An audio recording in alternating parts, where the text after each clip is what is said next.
New York, 1884. Un jeune inventeur pose pour la première fois le pied sur le continent américain. Il n'a que 4 cents en poche, mais apporte avec lui un savoir-faire et des idées qui pourraient bien changer les États-Unis, alors en pleine explosion technologique. Tout va très vite, les rues sont noires de monde et les câbles qui parcourent ces dernières donnent au tableau général un air de ville du futur. Ces câbles électriques sont justement la raison de sa venue dans le Nouveau Monde. Depuis leur récente installation, des phénomènes étranges se produisent un peu partout dans la ville. Des animaux glapissent à leur proximité, des débuts d'incendie sont à déplorer, et des passants se plaignent de recevoir des décharges en traversant les routes. Nikola Tesla pense pouvoir régler ce problème. Il possède les plans d'une invention qu'il a mis au point au cours d'une de ses visions, un de ses flashs comme il les appelle. Ces moments de génie où tout lui apparaissait clairement, qu'il est parvenu à dompter et discipliner pour en faire une force. Ce qui n'a pas été chose aisée, puisqu'il n'avait pas 6 ans la première fois que c'est arrivé. Allongé dans son lit, un mot de tête lui bouillonne la cervelle, suivi très vite d'un flash lumineux qui paraît cacher une scène au loin. Le cœur palpitant, Nikola reste pétrifié devant ce phénomène qu'il ne comprend pas. Mais sa force de caractère, qui sera le moteur de sa vie, est déjà bien présente. Il prend la résolution, au bout de quelques années, de confronter ces expériences terrifiantes. Chaque soir, il se fait violence et accueille ses visions au lieu de les fuir. Nuit après nuit, ces dernières se raffinent et s'éclaircissent. Il lui semble qu'il lui est maintenant possible d'interagir directement avec ce film de plus en plus complexe qui se déroule dans son esprit. Oh, pas longtemps bien sûr, mais toujours un peu plus à chaque séance. Lorsque j'étais seul, j'allais voyager et je découvrais des endroits, des villes et des pays nouveaux. Je vivais là-bas, je rencontrais des gens, je me liais d'amitié avec certaines personnes, et aussi incroyable que cela puisse paraître, elles étaient tout aussi aimables et tout aussi expressives que celles dans ma vraie vie. Certes, ce n'est qu'une projection de son esprit, mais le sentiment de découverte est bien réel. Et puis qu'est-ce que le réel, si ce n'est une représentation que s'en fait le cerveau? Cependant, ces excursions de l'esprit ont un coût. En pleine journée, il lui semble parfois impossible de différencier un objet qui lui fait physiquement face d'un mirage de son imaginaire, dont les deux sont identiques. Et que dire de ses aversions et habitudes compulsives qu'il développe par la suite? Il se met par exemple à compter chacun des pas qu'il fait en marchant, ou à calculer le volume d'un récipient sous peine d'être incapable de boire son contenu. Un enfant ne devrait pas avoir à gérer de tels problèmes. D'autant plus qu'il y fait face seul, puisque, l'époque oblige, personne n'est capable de comprendre ce phénomène. Il ne peut même pas se reposer sur son père, le prêtre Miloutine, qui bien que tourné vers la spiritualité et particulièrement vif d'esprit, n'entend rien en psychologie. Ni sa mère, la très adroite de ses mains Douka, qui n'est pas en mesure d'imaginer ce qu'il se passe dans la tête de son fils. Mais elle a toujours su son enfant particulier. Cela remontait au soir de sa naissance où, à minuit, d'après la rumeur familiale, un violent orage déchirait le ciel. « Ça sera certainement un enfant de la tempête », plaisanta l'infirmière. « Non, de lumière », répondit Douka. Mais Nikola est un enfant heureux, aimé et souriant, qui passe ses journées près des ruisseaux et forêts de pins de Smiljan en compagnie de ses amis. Ses visions ne l'handicapent pas auprès de ses camarades. Étonnamment, elles lui sauvent même la mise plus d'une fois. Comme ce jour où, inconscient du danger, il se retrouve pris au piège sous l'eau par un ponton de bois. Il parvient à s'en tirer après quelques minutes lorsqu'il visualise en pensée la structure de bois dans le moindre détail. Ses séances d'entraînement semblent avoir payé puisqu'il est désormais capable de mettre à profit ses images. Alors ajoutez à cela une formidable mémoire, lui permettant de retenir quantité d'informations en un court laps de temps, c'est sans surprise qu'il excelle dans les études primaires. Il se crée même une certaine réputation auprès des habitants, en inventant des procédés pour tuer les rats qui pullulent dans les environs. Être nommé meilleur chasseur de rats de la région n'est pas un titre des plus enviables, certes, mais il faut bien commencer quelque part. Et puis faciliter le quotidien de ses voisins est déjà une récompense en soi qui lui apporte une fierté personnelle. Ses premiers succès le poussent à s'aventurer davantage dans cette voie, bricolant et dessinant quelques appareils, toujours soutenus par sa remarquable capacité de visualisation. Nos premières tentatives sont purement instinctives. Elles nous sont suggérées par une imagination vive et indisciplinée.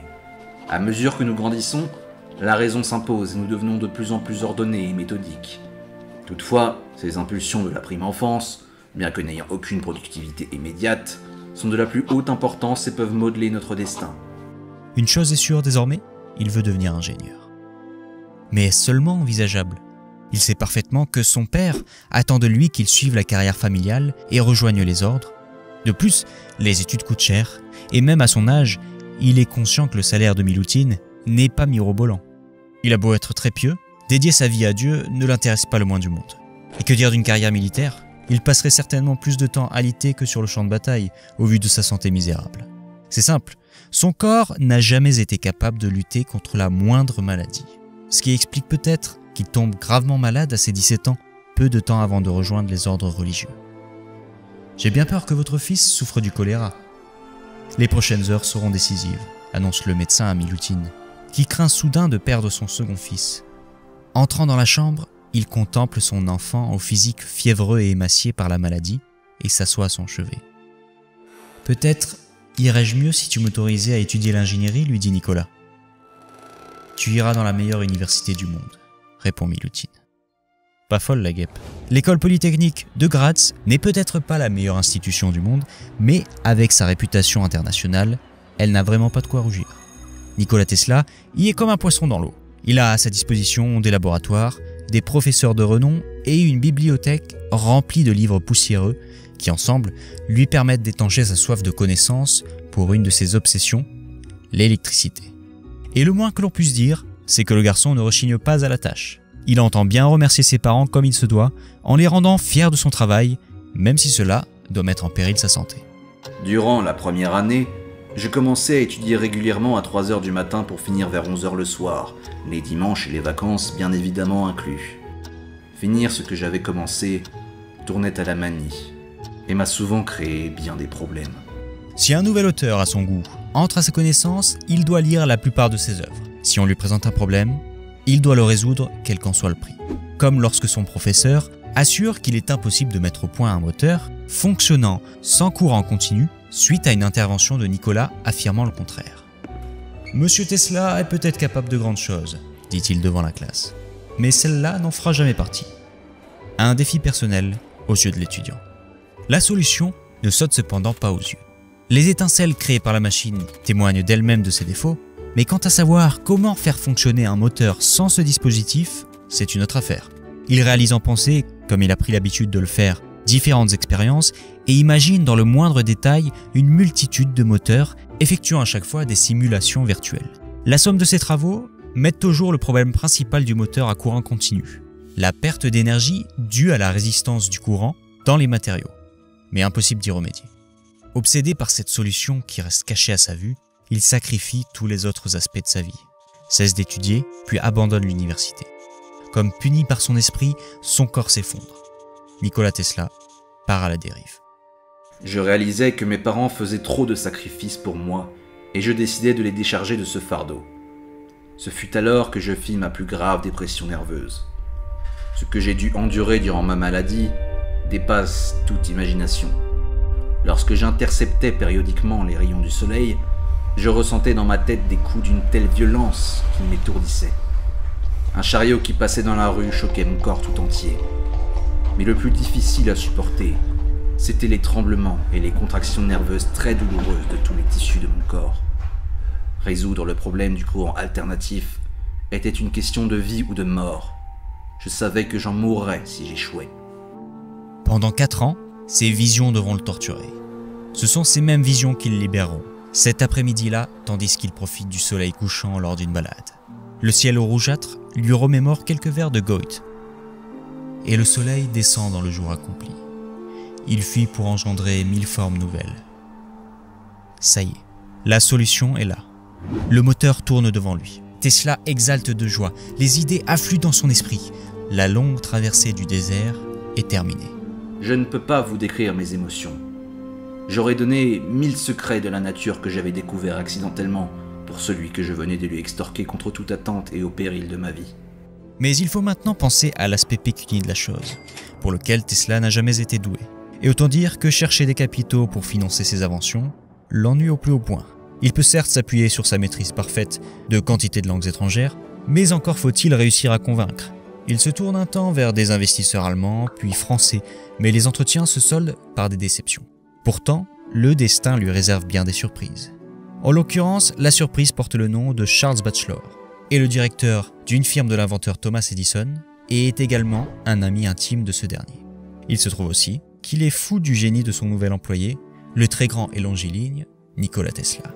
Alors, quand Batchelor le presse de se rendre en Amérique pour redessiner les plans d'une machine des entreprises d'Edison, Tesla décide de tenter sa chance. Les perspectives qui s'ouvrent devant lui sont infinies. Il allait rencontrer l'un des plus grands inventeurs de son temps, un homme qu'il admirait sincèrement et qui serait sans nul doute passionné par son moteur à courant alternatif. Après tout, n'était-ce pas Edison qui avait éclairé le monde de sa lumière électrique ? L'arrivée à New York se fait dans le plus grand étonnement. Tesla, un peu naïf, espérait y trouver une ville emplie de magie, où vivraient des habitants modernes et raffinés, mais fait face à des rues sales et mécaniques. Mais son ambition et ses rêves de succès parviennent à contrebalancer ses déceptions. Bien que le tableau ne soit pas à son goût, il sent bien que New York recèle des opportunités infinies pour un homme de sa trempe et compte bien en profiter. Mais avant toute chose, il faut aller se présenter en bonne et due forme à son héros, Thomas Edison. Ma rencontre avec Edison fut un des événements mémorables de ma vie. J'étais stupéfait par cet homme admirable qui avait accompli tant de choses sans formation scientifique. C'est une chose connue, le magicien de Menlo Park a établi son complexe de laboratoire au Lower Manhattan. L'endroit fait office de caverne d'Ali Baba pour Nicolas, qui y voit des passionnés comme lui affairer chacun à leur table d'expérience, absorbés par leur travail. Apercevant le maître des lieux, il se présente avec timidité, tout en tirant la lettre de recommandation de sa poche. « Mon cher Thomas, je connais 2 grands hommes, et vous êtes l'un d'entre eux. L'autre, c'est ce jeune homme, poursuit Batchelor. Edison l'engage sans attendre, et le met à l'épreuve en l'envoyant réparer les machines d'un paquebot. Tesla part sur le champ, et avec l'aide de l'équipage, veille toute la nuit pour remettre en état l'appareil.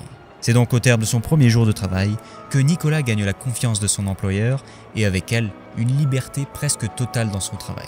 Désormais, il travaillera tous les jours, de 10h30 jusqu'à 5h du lendemain matin, redesignant les générateurs d'Edison. Mais ce qui aurait pu devenir une franche amitié va très vite tourner au vinaigre, lorsque Nicolas lui soumet les plans de son moteur à courant alternatif. Edison n'y va pas par 4 chemins, et lui répond simplement qu'il perd son temps et que jamais ça ne fonctionnera. Mais ses motivations sont bien plus complexes qu'il ne le laisse paraître. Il a certes du mal à comprendre le moteur de son ingénieur, mais ce qui lui pose problème, c'est ce qu'un tel changement impliquerait pour sa carrière.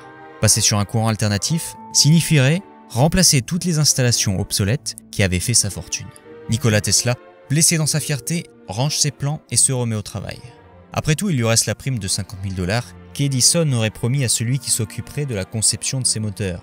Il n'aurait qu'à utiliser cet argent pour se mettre à son compte.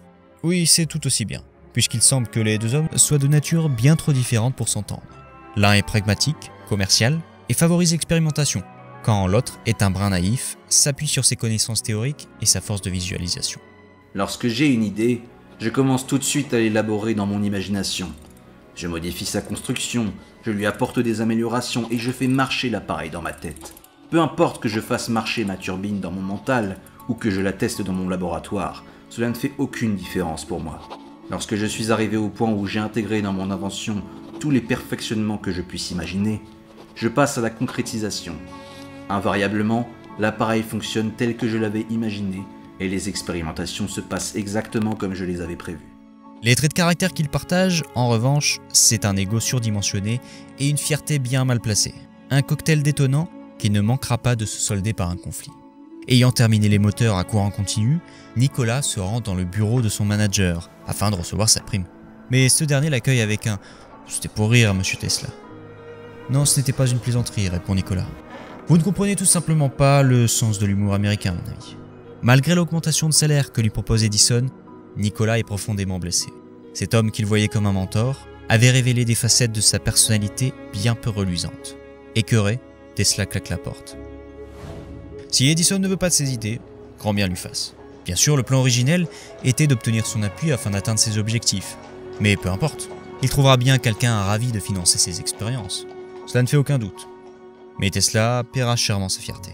Après avoir perdu 1 an à mettre au point des lampes à arc pour 2 investisseurs qui voleront par la suite ses brevets, le laissant sans le sou, il se voit obligé d'accepter un travail alimentaire.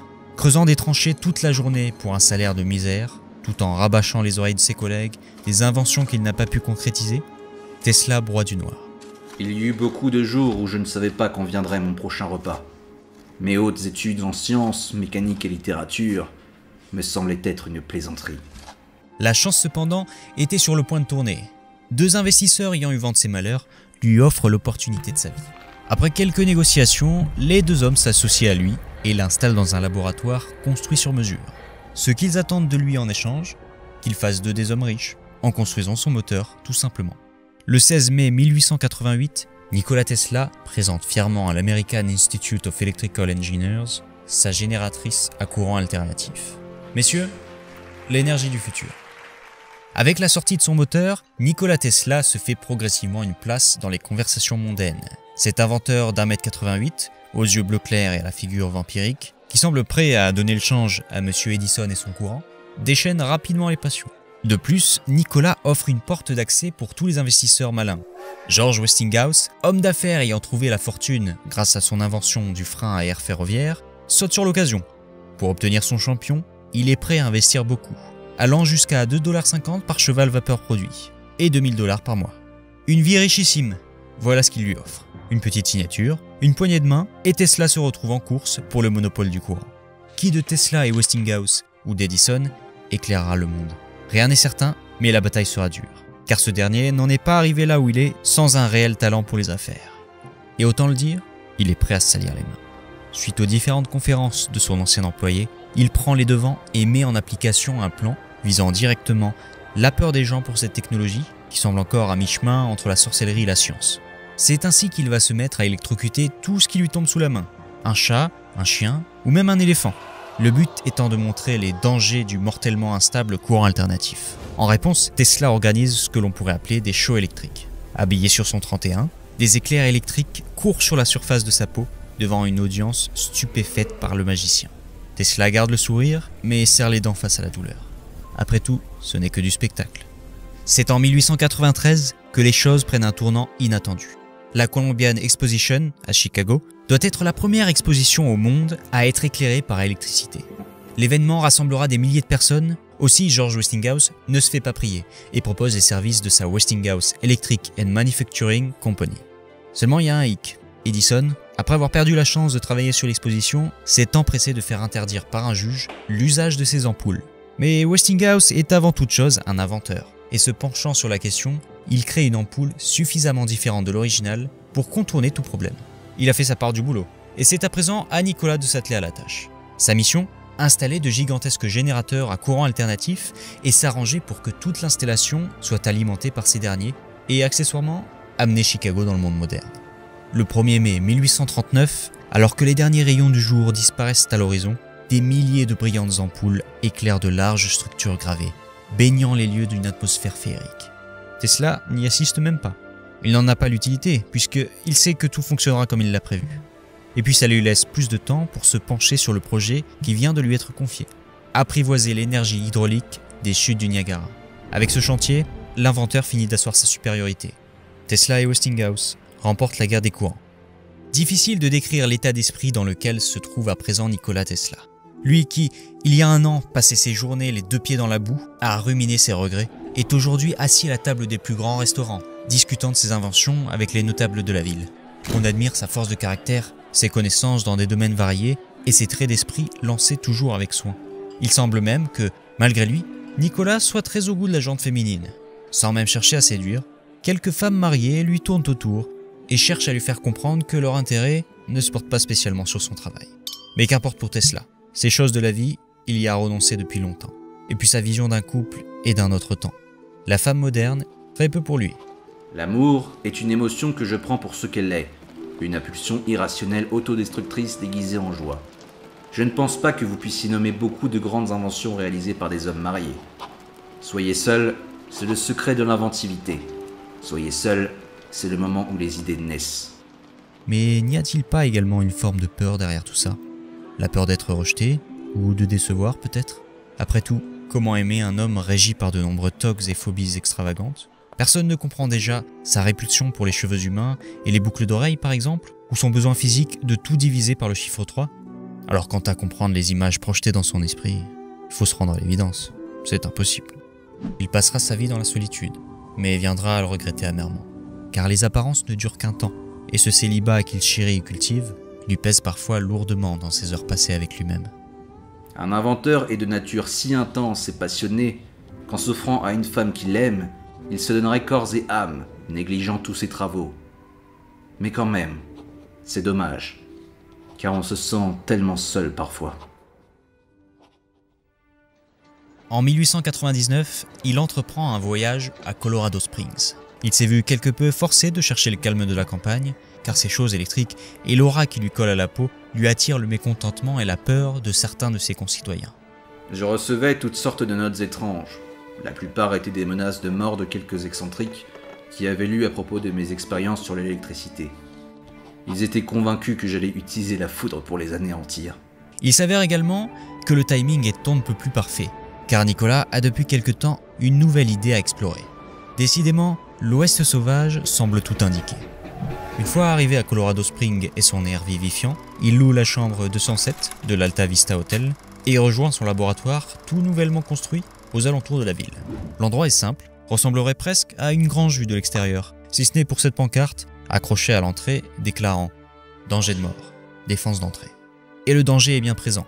L'intérieur ressemble à s'y méprendre à l'antre d'un sorcier pour un œil non initié. Les installations que Tesla a fait construire sont prévues pour générer à elles seules des millions de volts, se traduisant par des faisceaux électriques de taille gigantesque. Il ne faut pas longtemps pour que Nikola Tesla attire malgré lui les regards indiscrets à mesure que les accidents se répètent. Un jour, il manque de réduire en cendres son laboratoire, un autre plonge Colorado Springs dans le noir en détériorant les générateurs de la ville.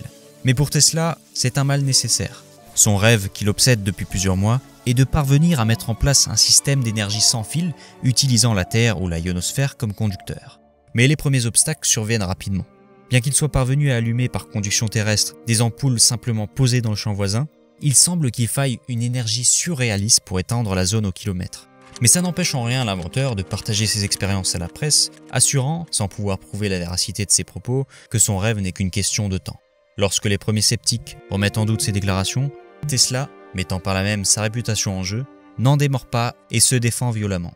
Or il semble qu'à cette époque, la réputation soit l'argument de vente de l'inventeur.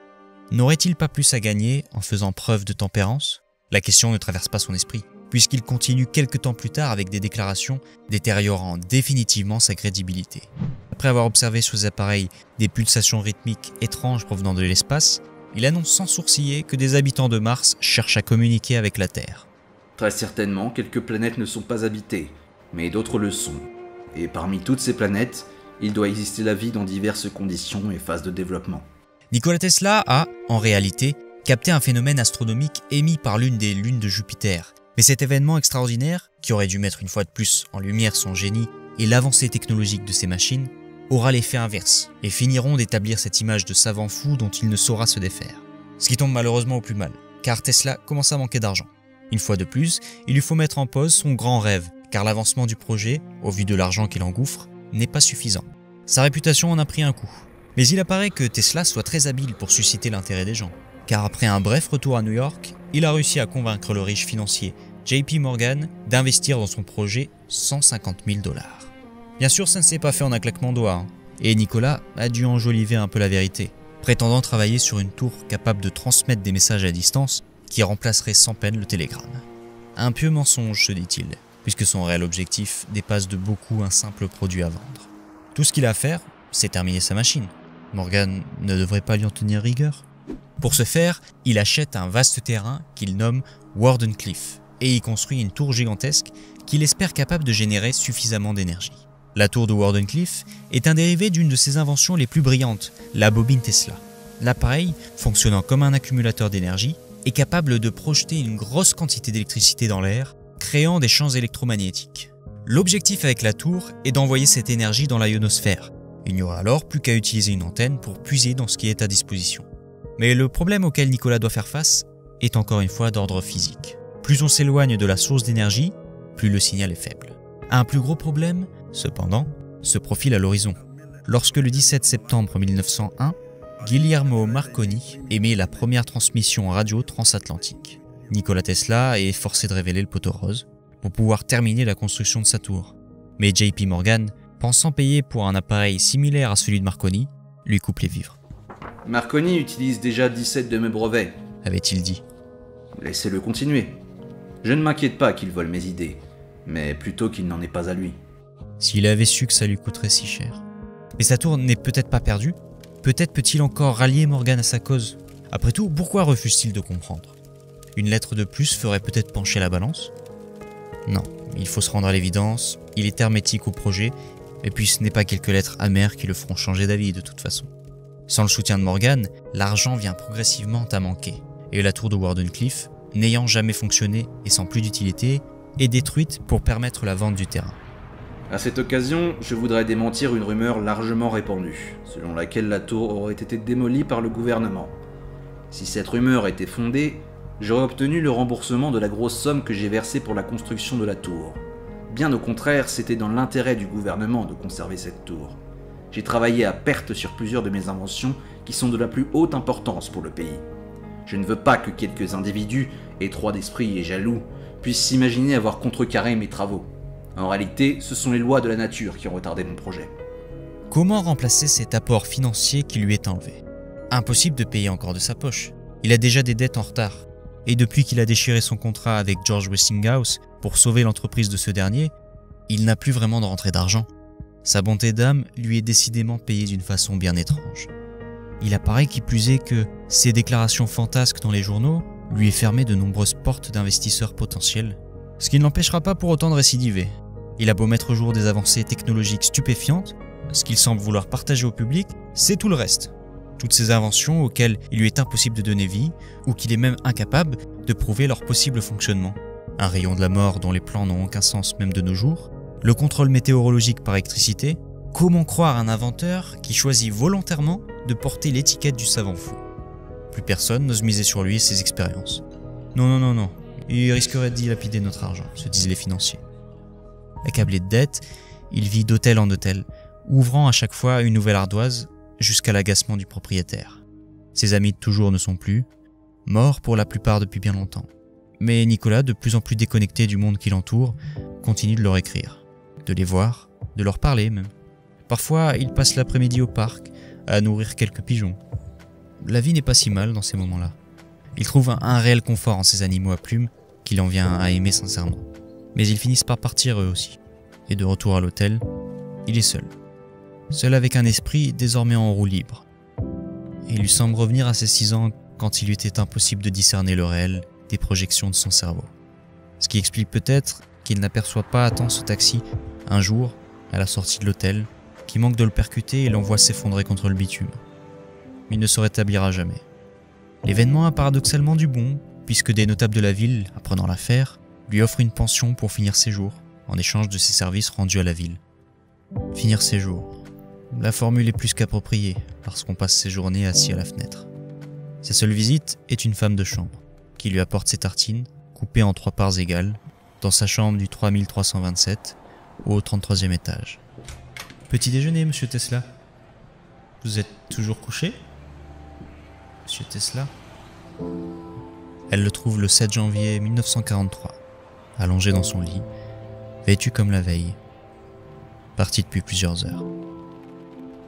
L'homme de science ne vise pas un résultat immédiat. Il ne s'attend pas à ce que les idées qu'il avance soient facilement acceptées. Son travail est comme celui d'un cultivateur, pour l'avenir. Son devoir est de poser les fondations pour les générations futures et de montrer la voie. Il vit, travaille et espère. Merci à tous d'avoir regardé cet épisode. J'espère qu'il vous aura plu et qu'il aura été à la hauteur de vos attentes, car Nikola Tesla est un personnage qui m'a été demandé très souvent. Si vous souhaitez en apprendre plus, je vous invite à regarder la description où vous trouverez de super reportages ou bien des livres. Si vous avez la possibilité de soutenir les prochains épisodes, vous pouvez vous rendre sur ma page Tipeee ou bien faire un tour sur Utip, partager la vidéo, laisser un commentaire et liker. Comme d'habitude, merci à mon ami Lassa Games qui s'est prêté au jeu du doublage et qui m'a permis de faire vivre Tesla d'une manière plus intéressante. Je vous donne rendez-vous dans la prochaine vidéo et dans les commentaires.